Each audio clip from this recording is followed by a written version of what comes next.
Complete video देखने के लिए आप नाबार्ड ग्रेड ए कोर्स में एनरोल कर सकते हैं।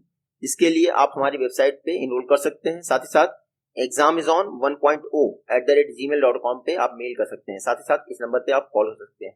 देखिए नाबार्ड ग्रेड ए कोर्स, इसमें 3 पैकेज अवेलेबल हैं, package 1, package 2 and package 3। Package 1 में सिर्फ वीडियोस एंड पीडीएफ हैं, पैकेज 2 में सिर्फ टेस्ट सीरीज है, जबकि पैकेज 3 में videos plus PDF and test series. Hello दोस्तों, स्वागत है आपका अपने चैनल एग्जामिज़न पे। तो फिर से मैं हाजिर हूँ नाबार्ड ग्रेड 2021 के लिए।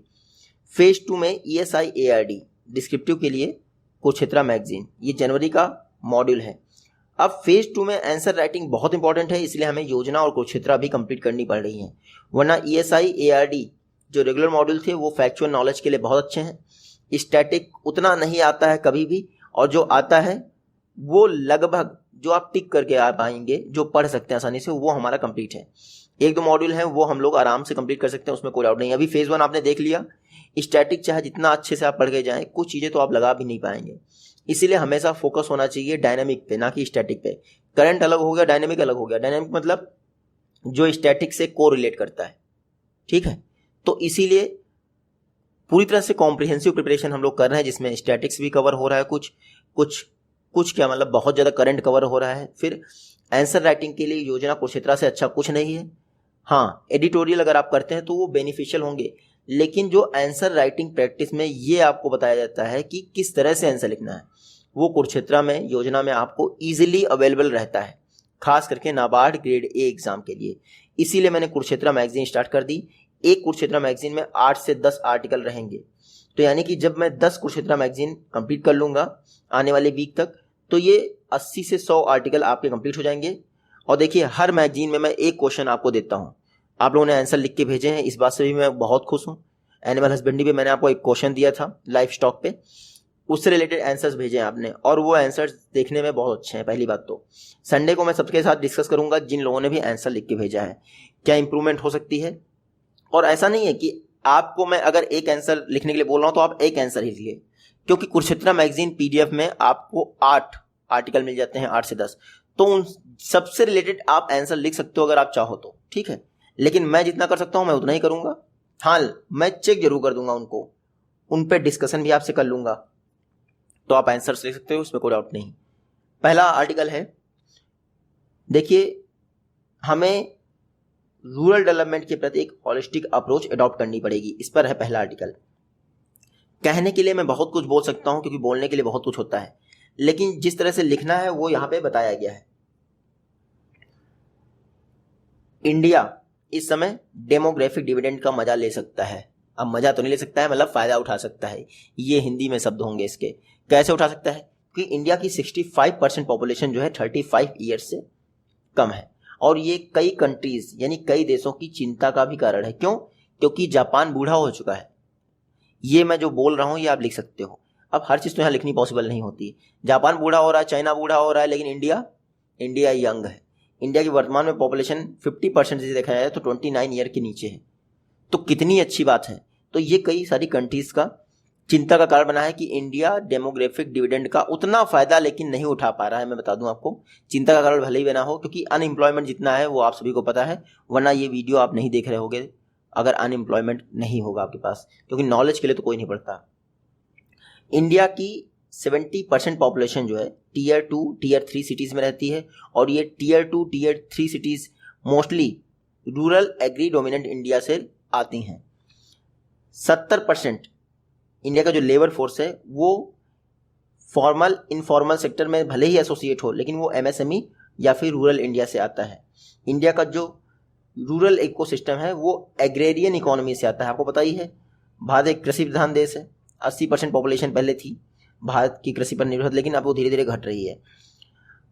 1800 के आसपास प्रूसियंस यानी जर्मन्स का एक, मतलब कि जर्मनी का एक सिटी था, वहाँ से एक लोग आए और एजुकेशन के फैक्ट्री मॉडल की बात की। अब फैक्ट्री मॉडल में ऐसा था कि फैक्ट्री में जो रिक्वायरमेंट हो, यहाँ देख लीजिए, आप जो भी पढ़ना है आप पढ़ लीजिएगा, फैक्ट्री में जो रिक्वायरमेंट हो उसके हिसाब से एजुकेशन दी जाए। तो ये 1800 की सदी में आया था। इसके बाद तुरंत क्या आ गया? इंडस्ट्रियल रिवोल्यूशन आ गया, औद्योगिक क्रांति आ गई, और ये जो फैक्ट्री मॉडल ऑफ एजुकेशन था उसका यूटिलाइजेशन बहुत ढंग से यहाँ पर किया गया, ठीक है। अब इंडस्ट्रियल रिवोल्यूशन में क्या इंडस्ट्रीज मैन्युफैक्चरिंग को बढ़ावा मिला। अब वो फैक्ट्री मॉडल ऑफ एजुकेशन आ चुका था, तो लेबर फोर्स बहुत बेहतरीन तरीके से मिल गया और इंडस्ट्रियल रिवॉल्यूशन के लिए अपॉर्चुनिटीज लेके आया।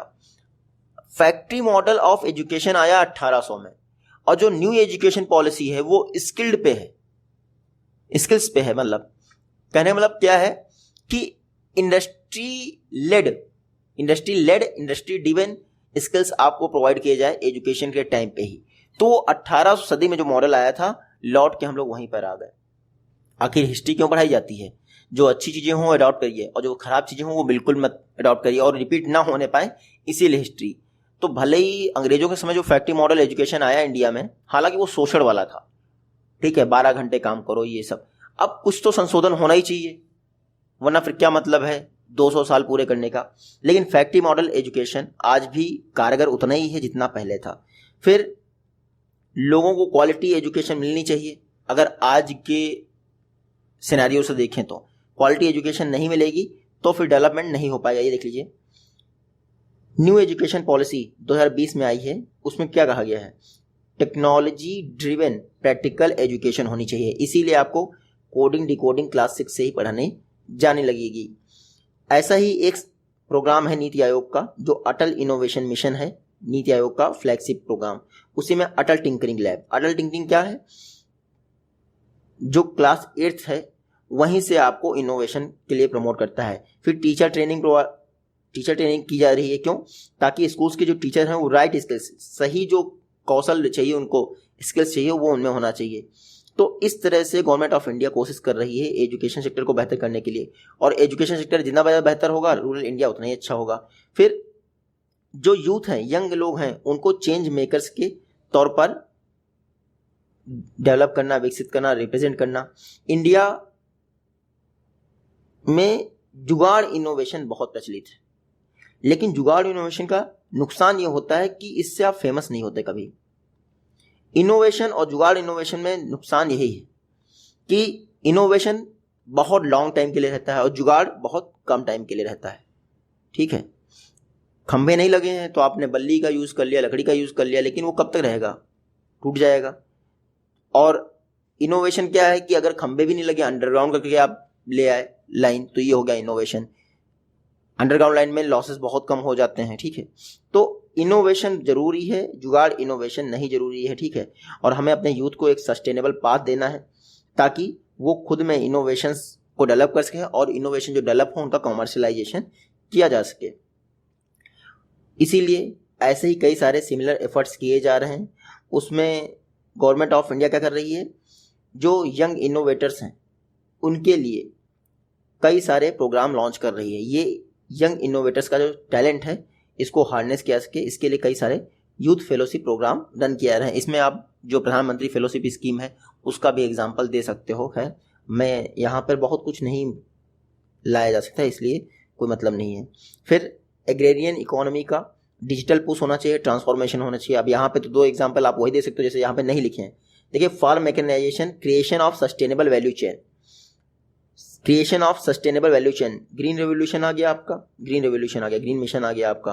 ठीक है, मिशन ग्रीन। और उसके बाद जो फार्म मैकेनाइजेशन के लिए समम स्कीम, ठीक है, समम स्कीम आपको पढ़ा चुका हूँ। तो ये 2-3 एग्जाम्पल आप दे सकते हो। उसके अलावा KVK कृषि विज्ञान केंद्र, ये साइंटिफिक डेवलपमेंट से रिलेटेड हैं एग्रीकल्चर के, तो ये सब ऑप्शन दे सकते हो। स्टार्टअप्स को प्रमोट किया है, एग्रीप्रेन्योर्स, आपने टर्म सुना होगा, एग्रीप्रेन्योर्स जैसे एंटरप्रेन्योर्स होते हैं वैसे ही इन सब चीज़ों को डेवलप किया है ताकि इंडिया में एग्रीकल्चर सेक्टर में भी ट्रांसफॉर्मेशन हो सके।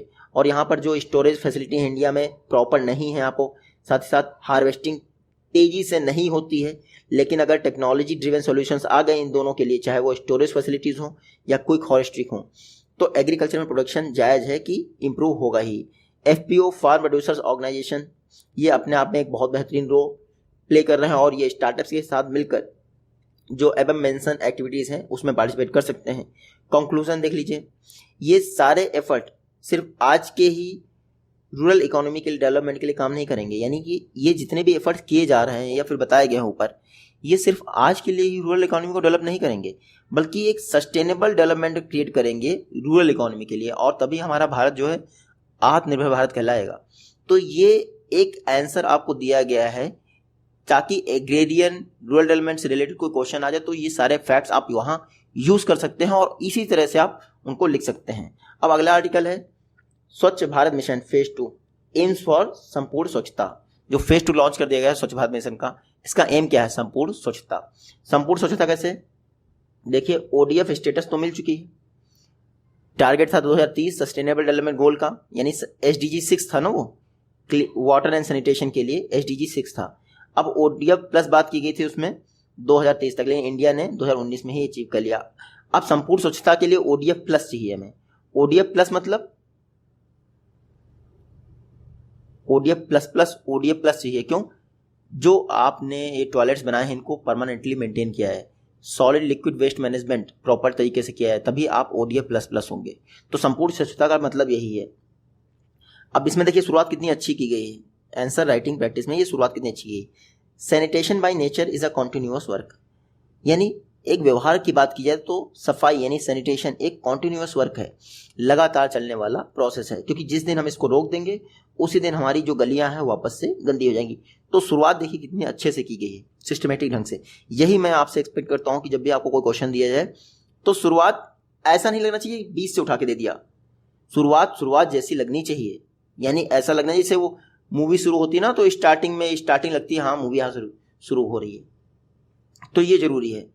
अब ओडीएफ स्टेटस हमारी पहली ग्रेड पिक थी, यानी पहली कमिटमेंट क्या थी भैया? ओडीएफ स्टेटस तो मिले, ओपन डेफिकेशन फ्री तो हो।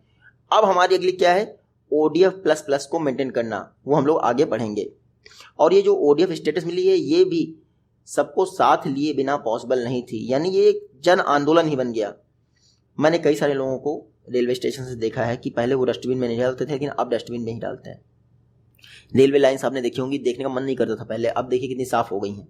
ठीक है, स्वच्छ भारत मिशन वर्ल्ड का लार्जेस्ट बिहेवियरल चेंज प्रोग्राम रहा है। इंडिया को 5 वर्ष में ही, यानी 2014 के आसपास लॉन्च हुआ था, 5 वर्ष में ही ओपन डिफिकेशन फ्री बना दिया। ये अपने आप में बहुत बड़ी अचीवमेंट है, एक तरह से इम्पॉसिबल टास्क है। रूरल सैनिटेशन इंडिया में 2014 में 39% थी, अब देखिए कितने, एक बैलेंस्ड फैक्ट और कॉन्सेप्ट, इन सबका एक बैलेंस्ड आपको मिलेगा इस आंसर में। देखिए फैक्चुअल नॉलेज दी है आपको, लेकिन बोरिंग नहीं लग रही, परसेंटेज इस तरह से मतलब बहुत डीप नहीं यूज किए। कुछ लोग 0.33% लिख देते, अरे भैया अराउंड लिखो, ये सब लिखो, बस आपको बहुत ज़्यादा एग्जैक्ट इन्फॉर्मेशन देने की जरूरत नहीं है। और फैक्ट और जो थ्योरी है उसका एक रेशियो कंप्लीट होना चाहिए, वैसा ही है। देखिए आप रूरल सैनिटेशन कवरेज ये 2014 में 39% थी और ये 2019 में कितनी। कंप्लीट वीडियो देखने के लिए आप नाबार्ड ग्रेड ए कोर्स में इनरोल कर सकते हैं, जिसके लिए आप हमारी वेबसाइट पे इनरोल कर सकते हैं। साथ ही साथ examizon1.o@gmail.com पे आप मेल कर सकते हैं। साथ ही साथ इस नंबर पे आप कॉल कर सकते हैं। देखिए नाबार्ड ग्रेड ए कोर्स, इसमें 3 पैकेज अवेलेबल हैं, package 1, package 2 and package 3। Package 1 में सिर्फ वीडियोस एंड पीडीएफ हैं, पैकेज 2 में सिर्फ टेस्ट सीरीज है, जबकि पैकेज 3 में videos plus PDF. Complete video